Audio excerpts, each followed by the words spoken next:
on live on YouTube. Ataku. Ptah. Bring the energy down, fellas. Attack. Ptah. Tell. Ebuta winter. Ashe. Ashe. Alafia. Lafayette.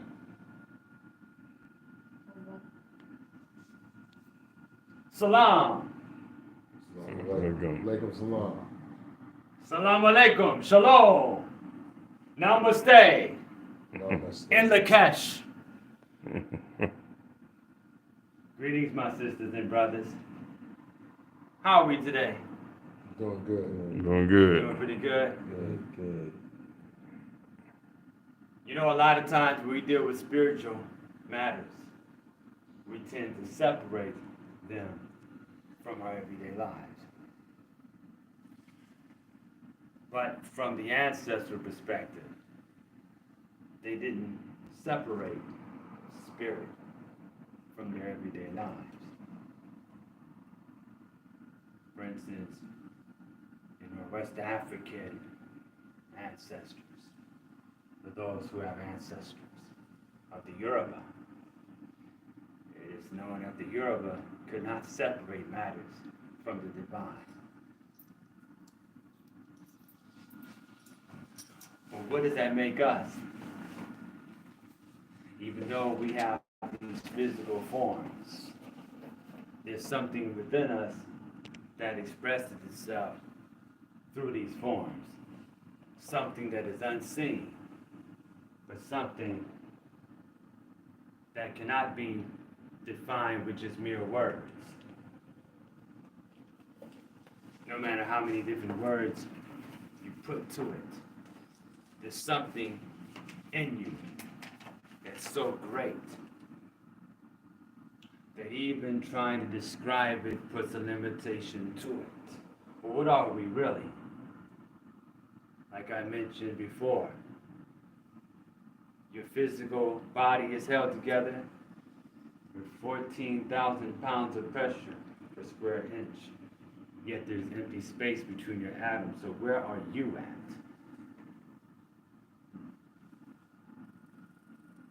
You're beyond all this. It's a shell.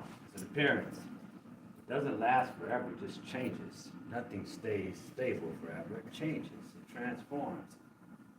And even this physical body that you have, you can't keep it forever. You got to give it back to the earth. And then take another form. Because you can't die. Just like energy cannot be destroyed. However, you go through constant transformations when you're in this physical form. And the divine was able to fuse spirit into matter, and in that process created you. Ashe? Ashe. All right. So when we continue to walk, talk, express ourselves in various ways, the deities and the spirits are expressing themselves through us at various times. And this is why doing certain rituals and meditation is so important, because you are opening up a frequency and you're tuning into a channel in which the divine forces present themselves through you. Right?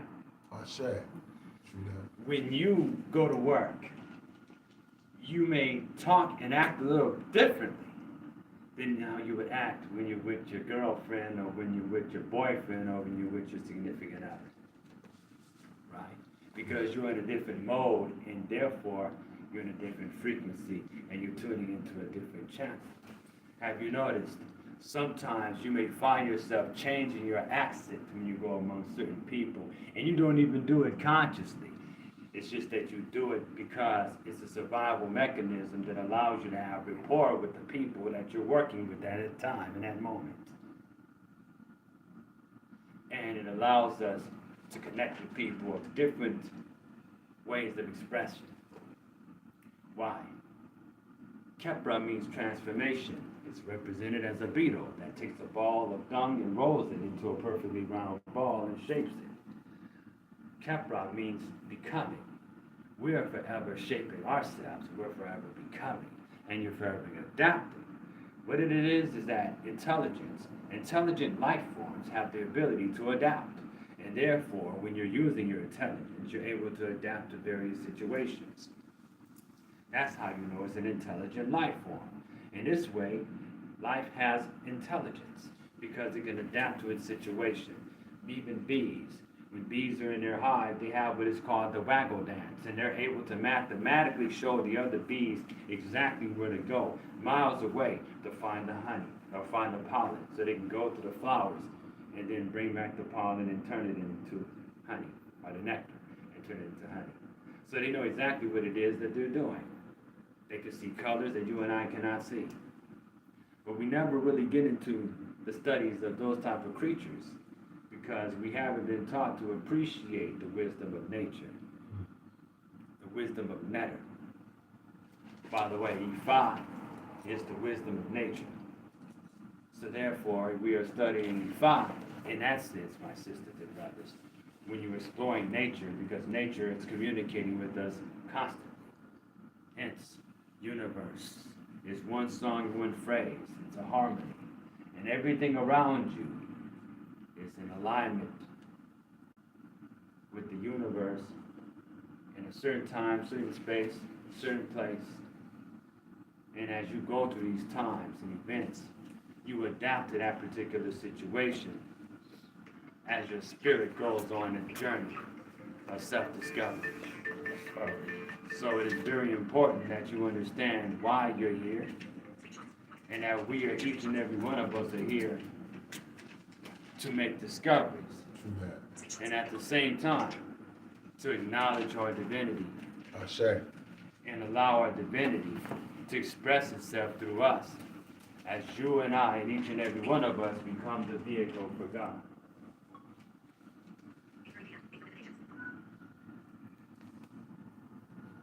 So, the whole idea is that when we're making transformations in our lives,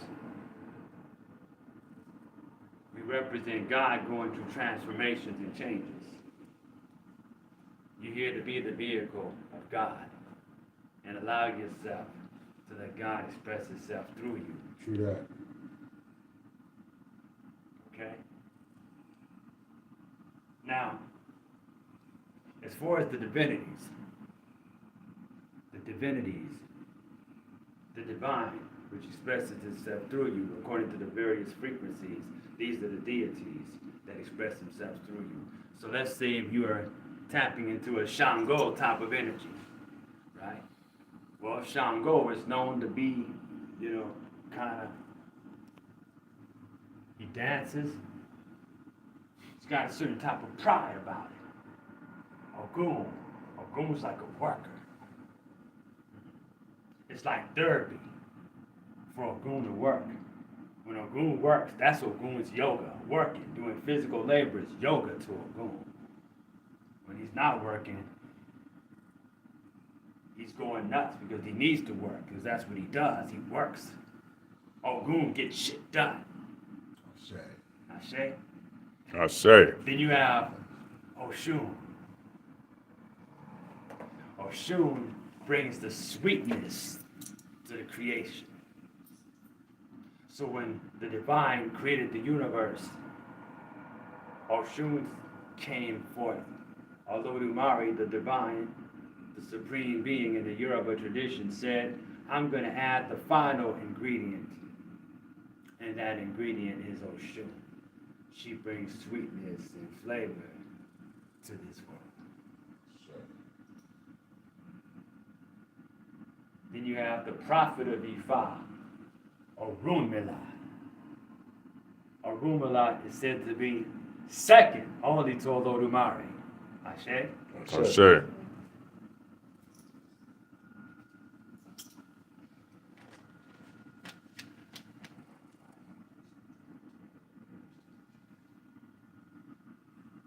So, that's the whole idea. To be able to tap into your most innermost self. There's aspects of you that is constantly listening. This is why you got to be careful what you say about others. Because when you talk about others, there's an aspect of you that takes it personal. So when you're constantly talking about others and gossiping about others, you're literally saying these things about yourself. A lot of times when you're judging others, it's also you judging you. So you have to be aware of that. This is why it's not good to engage in gossip. Because when you're always constantly talking about other people in a negative light, you're creating blockages in your own life. You're actually creating blockages for you. And a lot of times the gossip is based on what? Judgment. And half the time when people be gossiping, they don't know what the hell they're talking about. You see what I mean? So it's offensive. Not only to the person that's not there to defend themselves, it's also offensive to your spirit. Ashe? Ashe. It's offensive to your spirit. And it's offensive to the fact that you are talking bad, not only about them, but an aspect of you. Because the reason why you even know that person is because that person represents something that you have to learn anyway. A lot of times when you see something that you hate within somebody else, it is something that you see in yourself in the first place. And you project it onto somebody else. That's why whenever you do your brother or your sister wrong, you're doing it to yourself. This is why it's important to be conscious of that, and be self-aware of that. You see what I mean? So, Ashe. you got to pay attention to what you do, not only to yourself, but what you do to others. You see what I mean? So this is why you have a community. A community is common unity. And sometimes a community can be in the form of a network nowadays on Facebook. And then there's the community around you. Why would you be jealous of somebody else that's coming up in the community? Because their come up can also lead to everybody else's come up. That's a healthy community. But the thing about it, because our minds have not been healthy because of what we have been through and the neurosis from centuries of abuse, recovery from all kind of stuff, and the propaganda that they're showing on the news to get you to think you're not good enough.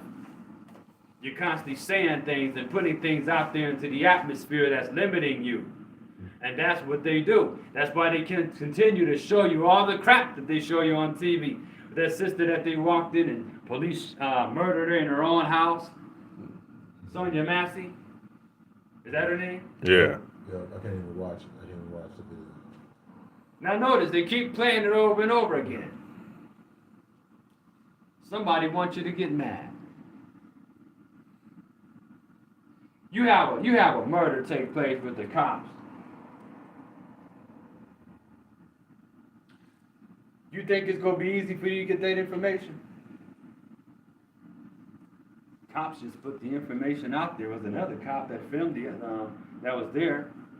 You can hear what the cop was saying to the woman. The cop threatened to shoot her in the face, and all she said is, "I rebuke you in the name of Jesus." They want to make it seem like she was reaching for the pot of water, about to throw the pot of water hot water on the stove. So what is she doing? You see what I mean? And then they keep on showing this to you. This is something I want to point out to you, black people. Why did they go out of their way to keep you angry and upset? So they can say, yes, this has happened to another one of y'all, and you can't do nothing about it unless we convict them. You see, I want you to understand something. I'm not saying don't be upset. Your anger is valid. However, they do it to us too much. Because it's a psychological game that they play on you with propaganda to get you to believe that you are powerless. And then they get black people arguing with each other about what happened and not trusting each other. Because then when they create scenarios like this all the time, what it does is that it says you got to pick a side. And a lot of times that side that you pick is agreeing with somebody else's perspective of what took place. And the rascals who are in power, they know that. And they're always doing this to you to keep you riled up and angry and keep you depressed and keep you feeling like, oh my goodness, here they go again. Another time the cops have got away with murder. They want you to see this. Now, here's the thing. What they don't think you're going to do is act on it. How do you act on it? You see what I mean? They want you to be emotional. They don't want you to use logic, and they don't want you tapping into your spirit and tuning into the frequency to handle it in the way in which you can win. They want you to say, oh, here we go again. Nothing go change, man. And then you put that confirmation out in the universe, and once again, you see the cycles going on over and over again because they got to keep you putting out those affirmations verbally. They got to keep you stuck in the same narrative. You got to change your own narrative now. But you got to get creative doing it. Because the propaganda that they use is the greatest weapon against you, because they make it seem like they're doing something good for you when they're doing something sinister to you. They keep you thinking that you have no power to change your situation. How come they don't show nothing positive black people are doing? How come that doesn't go viral? Everything negative goes viral. Not just on what we do to each other, but what happens to us. All in a negative light. They're not going to show you about the young brother who came up with the invention. Brothers and young brothers and sisters who are inventing things, just young sisters and brothers inventing things all the time. Mm-hmm. Make that go viral. You see what I mean? Mm-hmm. When I was in school, they never taught me about what happened during the Haitian Revolution. When I was in elementary school, I never heard of no Malcolm X. I went to a Lutheran school. They didn't teach about no Malcolm X. The only thing they talked about is Martin Luther King. I never knew about who Marcus Garvey was or Malcolm X as long as I was in elementary school and junior high. What happened? We have Black History Month every month. They only talked about the guy who discovered the peanuts, Booker T. Washington, and Frederick Douglass, and maybe W.E.B. Du Bois, and gave you very watered-down versions of that history, right? Somebody's trying to program your access to spirit. There's somebody's trying to keep you from being able to tap into the fullness of your spirit, okay? And then they want you to hate everybody else and feel like your situation is completely isolated. Because they want you to be isolated. Separate you from then. They isolate us as a collective, then they break us down and isolate us as individuals by getting us to identify with various groups within one group, and then they split that up. And then they show you a Facebook algorithm where people are arguing about certain things. They get you involved into it, so I go into it. Yeah, I mean, look at it. You're not supposed to be friends with your woman. You're not supposed to. They don't want you to have a woman. They don't want you to have children. They don't want you to have anything. Exactly. Okay? They don't want the, they don't want the woman to want you. They don't want none of you. They don't want you to have nothing. Exactly. They want you to feel isolated. See, stop giving your power to them, though. You see what I mean? Stop giving your power to them. Because some of it's propaganda to use you in some political scheme. Like the Russians did so many years ago, trying to get black folks to vote the way they wanted to vote. And it was sending false information to African Americans. Look it up. Look up Russian propaganda campaign. Somebody's calling me, brother. So look it up. But that's the thing. When you feel disempowered, somebody will come claiming to be an ally with an agenda. And if you don't have your own agenda, you'll find yourself going along with their agenda. But they're not looking out for your self-interest. They're using you as a tool to serve their interests. You understand what I'm saying? You feel what I'm saying? Yeah. Hey. Wow, okay, I see him. Yeah, the brother is showing us his son.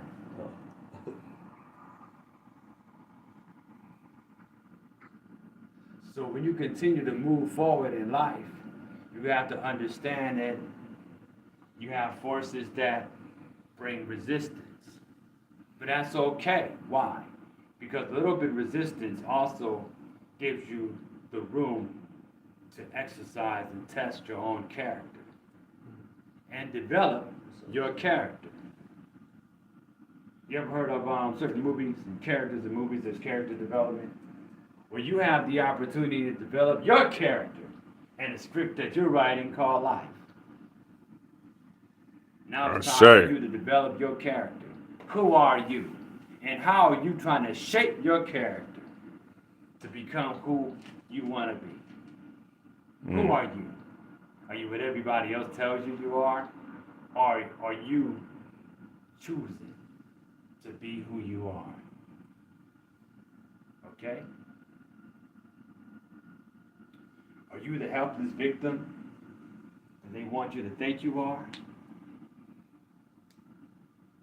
Or are you the divine having a physical experience? Are you the divinity is expressing itself, expressing themselves within this physical body in which we have? Tuning into the right frequency is important because they want to keep you in the frequency of illness and disease. Then they say African Americans have the highest rate of heart attacks and black on black crime and they kill each other in the street the most and everything else. Well, that needs to be addressed, doesn't it? That needs to be addressed. If there's a lot of black on black crime, that's not something we should ignore at all. No. And there's white on white crime too. However, if it's a community issue, though, it's very important because our babies, our young men and young women, and young sisters and brothers are being left behind in education. So we want them to develop, so they can grow up and develop and build institutions that are going to outlast themselves. Then education is important, and their self-esteem needs to be raised. Ashe. Ashe? Ashe. I know you guys are taking notes. That's okay. Their self-esteem needs to be raised. So the esteem in the community needs to be raised. When children keep on being told that people that look like them are constantly being murdered, what you gonna think when they're growing up? And all the images that they see are negative and counterproductive, and all we do is party, but we're not doing anything constructive. They see that, and they identify with that, and that becomes their identity. So if you want to develop something, then you have to be the example. Maybe instead of acting like you did when you were 15, when there's a conflict, what you want to do instead of acting like you were 15 when there's a conflict, you might want to show how to be a little stoic, especially if you're a brother, you're an older black man. You want to be example to younger black boys that they don't fly off the handle with every little nick that they receive when walking through life. They have to learn how to be calm and stoic. This is the wisdom that a father would pass on to his son. It's why fathers need to be around to teach their sons how to be calm in situations so they can think and solve problems and not be part of the problem. Ashe. Ashe. So it's very important that we continue to move in the right direction. But what is the right direction? Example, discipline. Hey, you can sit, visualize, and meditate all day if you want to, but if you're not going to do the work, there's no getting around the fact that you need to do the work. There's no getting around that. And even if you are doing this sort of thing, you still got to get up. If you're doing a spiritual thing, you got to get up and pray. And you got to be consistent in your prayers. If you're working with spirit, if you're making offerings, then you got to be consistent with that. It takes discipline. You know what I mean? You can't, there's going to be times you don't feel like doing it, and you got to do it anyway. That's discipline. When you can do it and don't feel like doing it, and you do it anyway. That's when you're disciplined.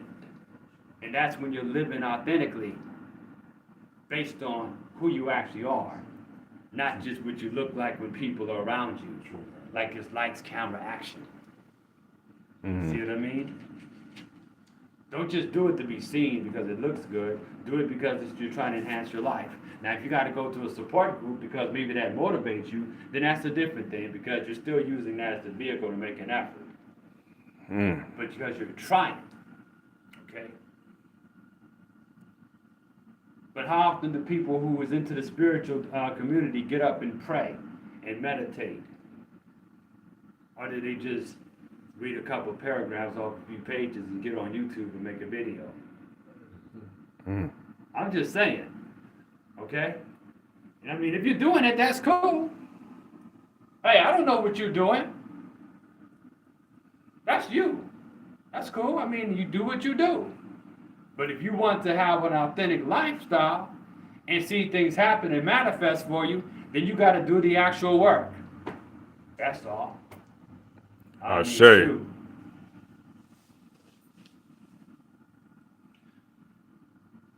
Because you can bullshit people all day. But you can't bullshit yourself because you know the truth, and the divine that dwells within you knows the truth too. Yeah. And you can't bullshit the ancestors. Okay? Ashe? I say. All right. So you have a power that you can tap into at any time. Tap into that power and stay persistent with it. Be who you are. If this is not your path, then don't try to walk it. Okay? If this is your path, then I'm willing to assist those who are interested in cultivating the path in which you're trying to walk. If this is your path. Being a person who's dealing with spiritual science and a spiritual lifestyle. Notice I don't just call it spirituality. There's paths to it. Okay? There's certain discipline that you have to have that's consistent. Because you're trying to cultivate a connection. When you walk into a room and people sense the energy around you, that's because you're doing devotional work. When people can sense your energy, that's because you're doing the work. If people can't sense nothing, well, I mean, maybe they don't feel nothing. That doesn't mean that you're not necessarily doing the work. But if people sense an energy coming from you because you're doing the work, then that means you have what is called ashe, that you develop because you've been working. You've been making your offerings and you've been doing things persistently, consistent. You see what I mean? People can tell after a while if you're real and if you're not. People are going to know. They're going to pick it up at some point in time. Okay? Because you're going to shine. Who you truly are is going to shine, especially when you align with who you truly are. Because a lot of times people do not have the energy to function in this world because they're not being who they truly are. They're paddling upstream. So therefore, because they're paddling upstream, they don't have the energy. I say? I say. They don't have the energy to do what they're supposed to do. And they're sick and tired all the time. And sometimes you have to listen to your body. Sometimes your body is saying, I need rest. There's nothing wrong with taking a break sometimes if your body needs to recuperate. You know, we live in a very unrealistic society. Does that mean that you get away from your duties? No. But sometimes you can take a break and rest your body. If your body is tired, you rest your body for a day or two. Okay, so you can recuperate. Because if you're not good for you, you can't be good for everybody else. Yeah. If you're not good for you, how you go be good for the people that you say that you want to work with in the community? You see? Earlier I talked a little bit about the Orishas. You know, in ancient Kemet they had Ma'at. And Ma'at dealt with truth. It dealt with balance. It dealt with authenticity. Happiness is a good vibration to be on. Love is a good vibration to have, but guess what? You know what's on a higher vibration than love? Authenticity is on a higher vibration than love. And because people are not authentic, well, they ain't got no ashe. Nothing's shining in them because their energy is dark. Because their arc field is just contracted because they're not authentic. See, when you are who you are, you shine. That's what I meant by solarization. those years ago. Because you're becoming solarized and you're melting the inner ice of isolation. This is solarization. Okay? Because as long as you're dealing with this duality, you can be caught up in the polarization. Have a balance. And then sometimes the scales are going to tilt a little bit. Okay? That's how the universe works. Nothing stays perfectly, equally balanced all the time. Scales tip a little bit. That's how things go in this world in which we live. Sometimes you're going to go through extreme changes. Sometimes you're going to go through a storm. One day the sun is going to be out. Next day it's going to be raining outside. These are conditions in which you go through. You go through conditions. Your spirit itself is unconditioned. Your spirit, the highest aspect of who you are, cannot be conditioned. You go through conditions here. You see what I mean? So what it is that you align with that unconditioned part of you. Because if you do not align, then you're going to continue to be blind. Okay? I'm talking about spiritually blind. Okay? Meaning that you can't see spiritually.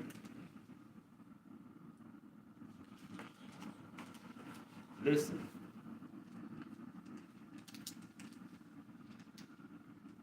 People who are spiritually blind, they have no connection to the art. So therefore, they go about life haphazardly.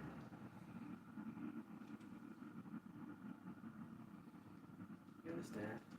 Sure.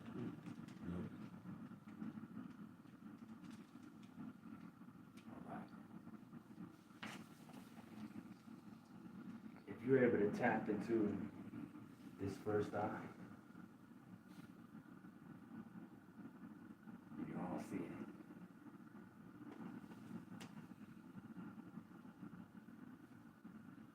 It's not the physical eyes, it's the spiritual eye.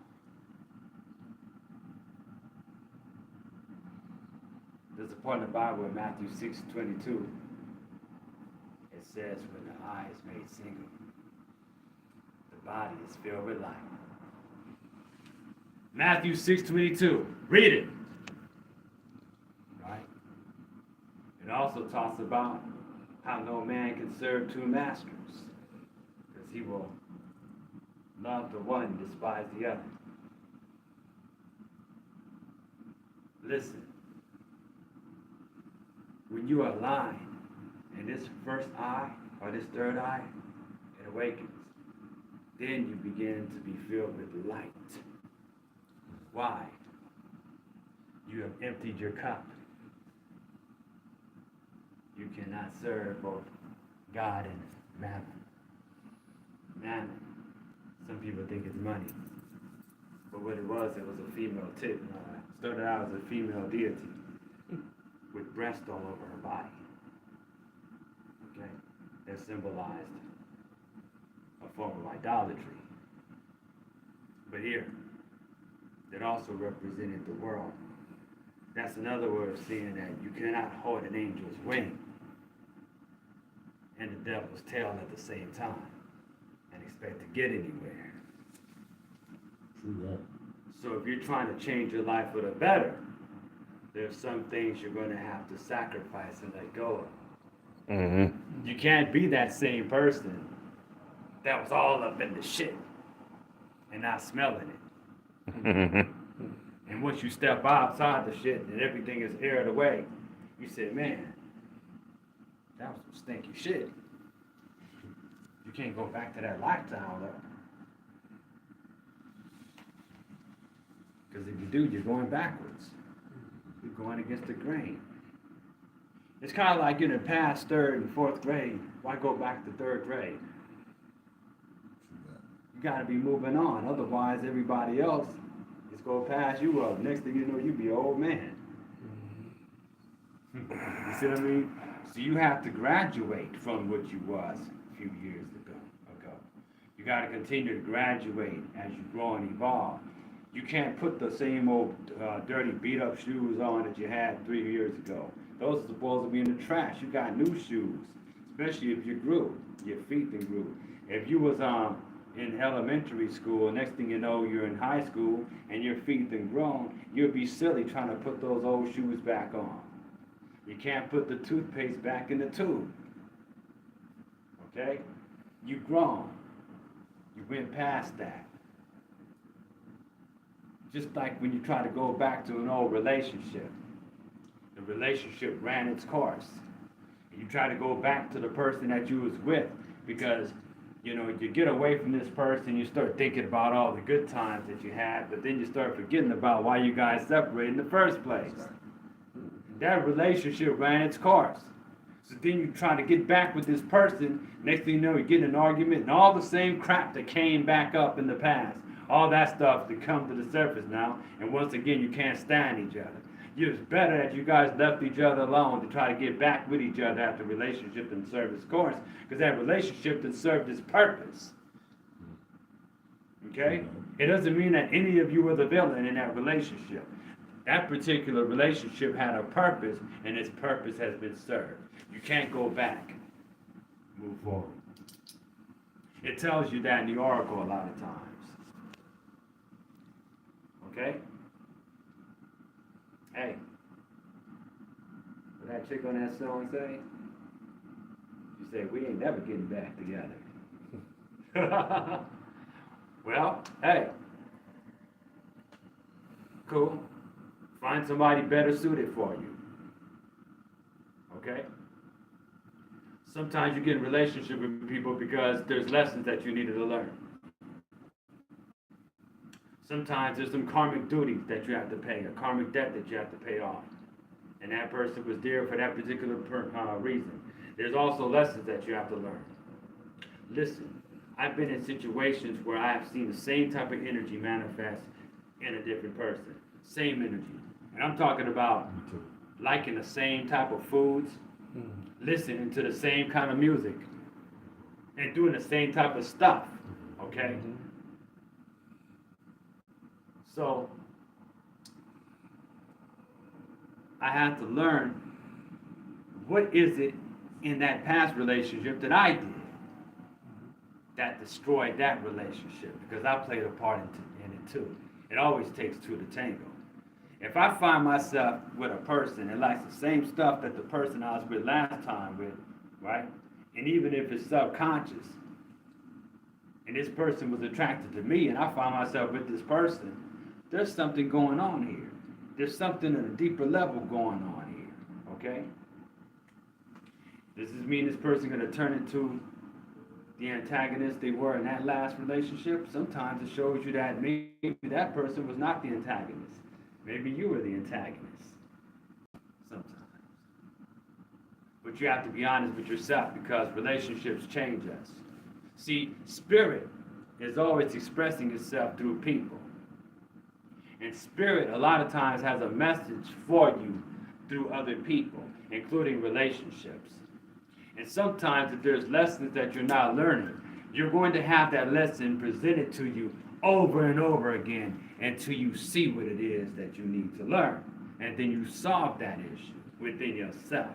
Remember, a lot of times, the evil that you see in others is something that you already seen in yourself in the first place.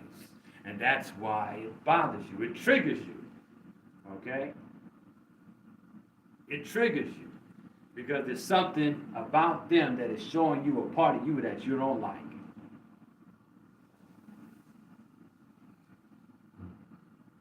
What is it that makes you so mad at them? Sometimes people are mad at people because they do the stuff they was going to do to you. They just did it first. Stuff that you was going to do to them, they did it to you first. I'm talking about those who are in their wounded state. When you're healed, you tend not to attract the same drama. Here's what's interesting. You can be healing and still attract a similar type of person that represented what you had been with in the past. Okay?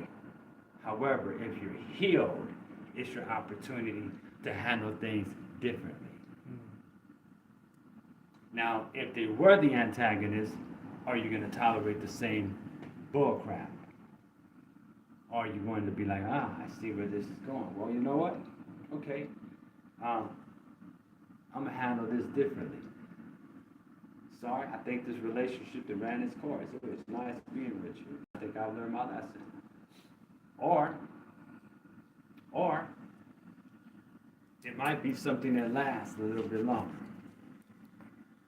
Maybe it was something within you that needed to change all along. Now, we look at our condition in the common unity, aka the community. What are the lessons that we collectively have to learn? When you see your sister or your brother in the community or in your neighborhood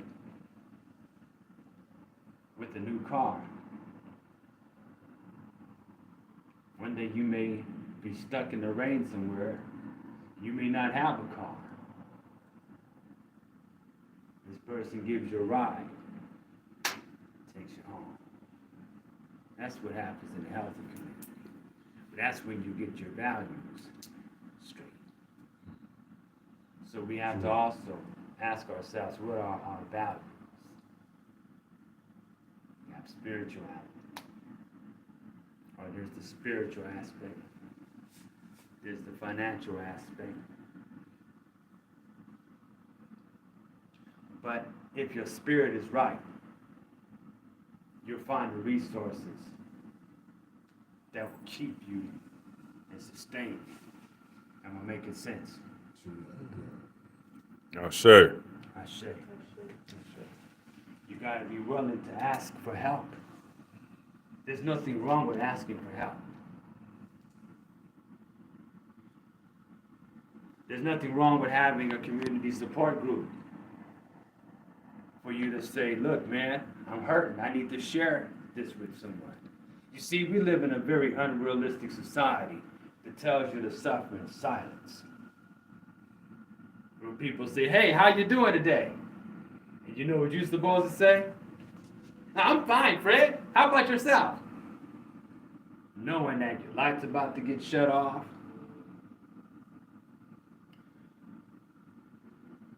You have some type of ailment or an illness, or you know that you have somebody in your family who's horribly sick. You're supposed to tell them that, hey, I'm doing well. And you're not.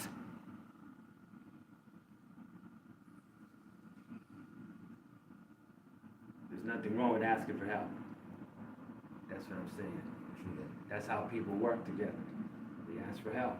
We need help. There's nothing wrong with asking for help. Why suffer in silence? Because we don't trust ourselves, and therefore we don't trust each other. There's a story of a person who went to Africa. He was in Nigeria. And they asked him how was he doing. He told them that he wasn't feeling well. So he had gone somewhere and came back to the house in which he was at. And he discovered that somebody had left some cough medicine on his porch. See, when they said, how are you doing, they meant, how are you doing? The reason why is because they saw themselves as a community. And anybody in the community that's sick, right? That means part of the community is sick. So therefore, they want to help that person. That's why you ask someone, how are you doing? And then they don't stop there. They ask, how are your parents? How's your sister?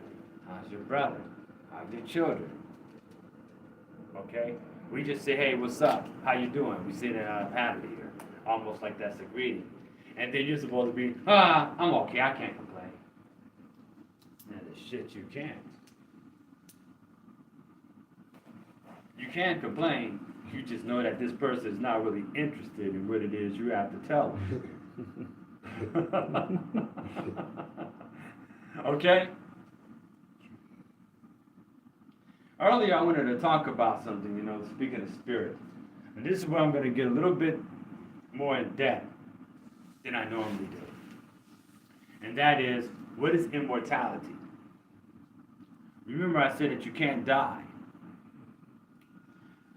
I don't want to put this person's name out in the public, but I am going to say that I had an experience, right, some time ago.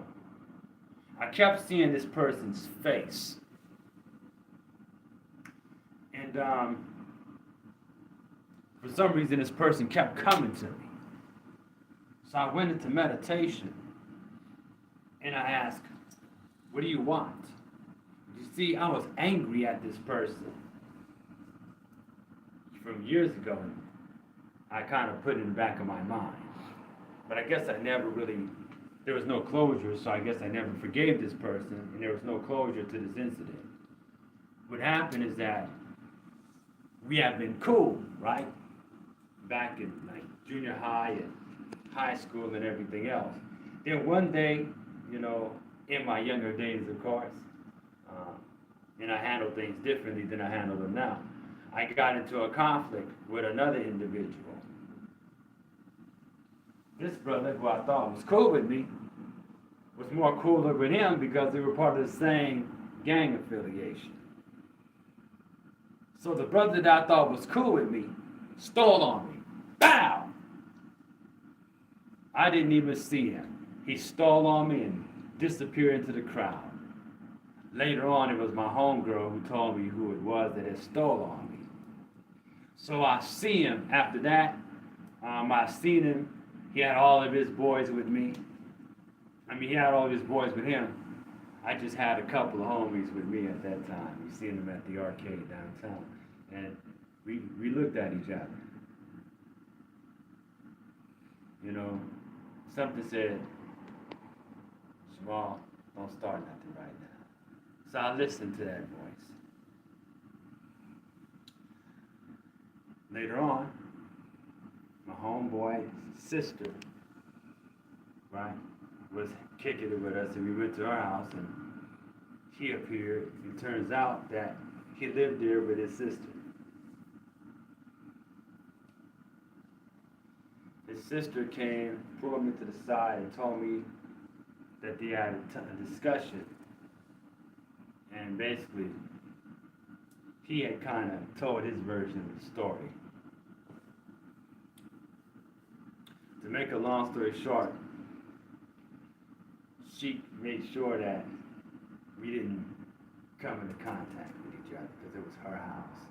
So she kind of like put a bug in his ear. Said, look, I don't want no crap. And that's the last time I seen him.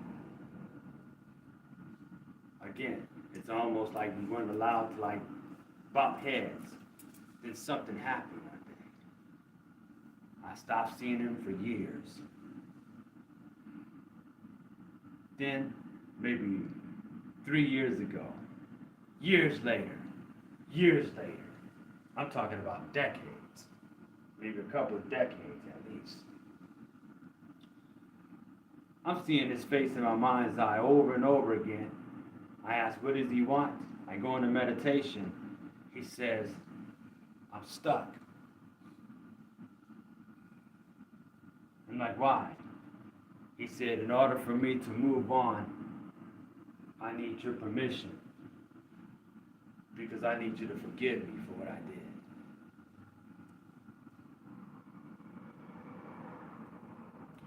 I said, okay, you know what? This happened decades ago. I'm going to forgive you. I'm going to forgive you. The brother smiled kind of. And he's like, he did one of these numbers. Then he turned around and it's like he walked into a portal. Didn't see him come to me after that. I looked into the newspaper, not the newspaper, but I Googled his name online. Listen to this. I Googled his name online. It turned out he had died in prison. Are you listening to me? He had died in prison.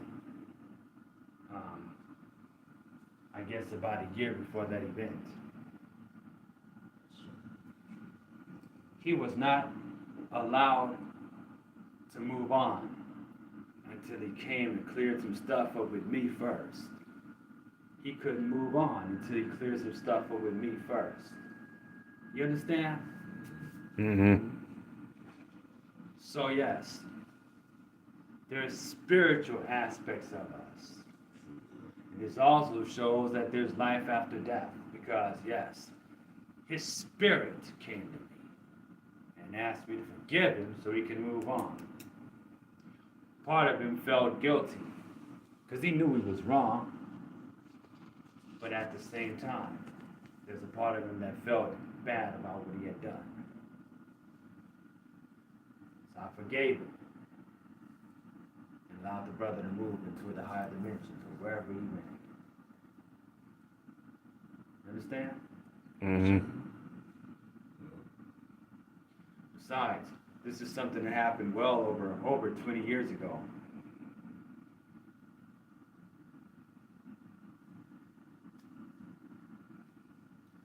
I got other stories about that too. About life after death and being visited by those who have passed on. There's a brother who I used to be cool with. We was making music together. Beautiful spirit. We were like dogs. We had each other's back. We used to get together, write lyrics and everything else. And he brought his equipment over to my house one day. And we were going to sit down. We came up with a song. He had the beat. And this is shortly after I got back from Iraq. Okay? We were so happy to see each other. You know what I mean? So we immediately got together, started recording and everything else. Then he went to go get some more equipment from his house. The brother never came back. That night, I was experiencing the phenomena of sleep paralysis. Mm-hmm. And a being that was shrouded in white came into my room. I was suspended, couldn't move, and it's like I was floating. And this being had these long bandaged up arms and stuck its finger in my stomach, and it had a ripple effect, like bubbles. And it pulled something out. And then I floated back into the bed. Okay, my spirit did at least.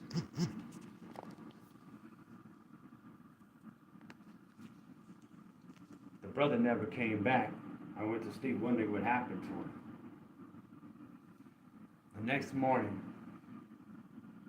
I was checking my messages on my phone, and my brother left me a message and told me his name and said, "This brother has passed. He had died that night."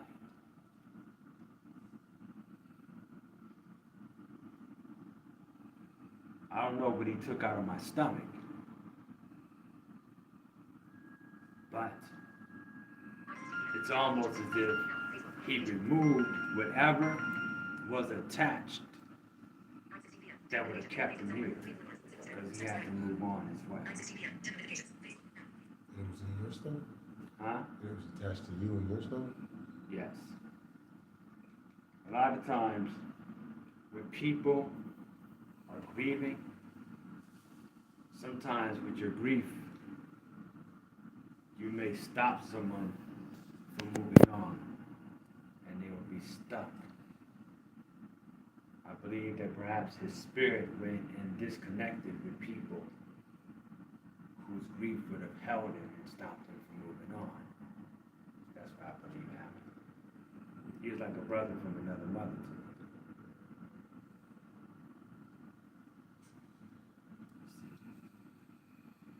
So yes, you go through a stage when you'll communicate with those, maybe your loved ones or whoever.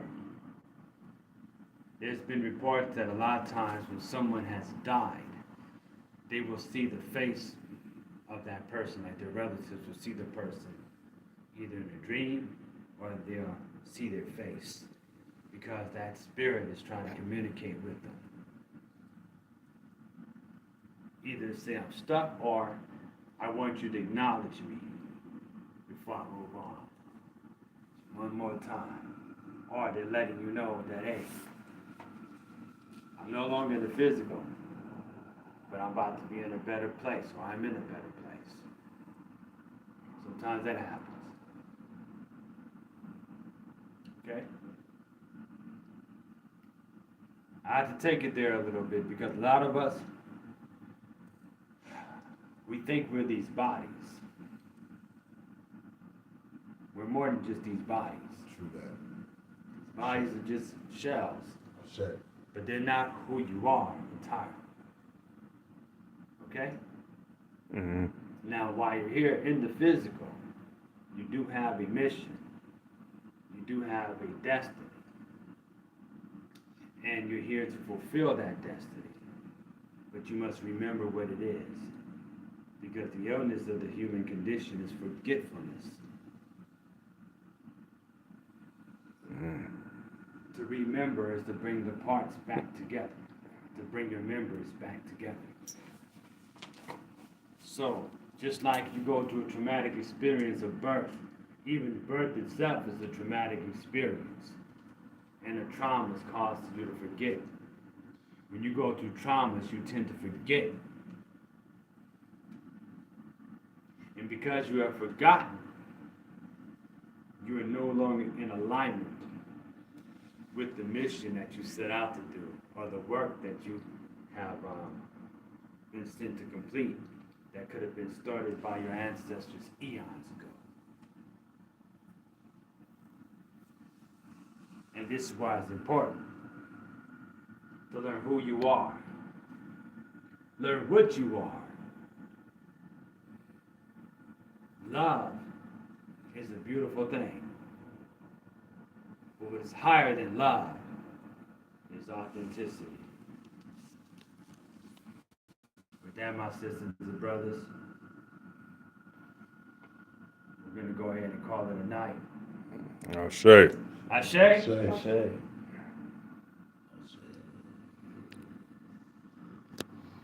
I'll give me a black hand, you know that. Ashe. Ashe. Sure. Ashe. Dope. Talk.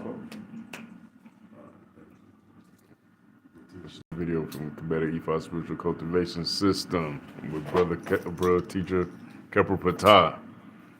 Let y'all be blessed spiritually and physically through his teachings and through the divine. Ashe. All right, peace.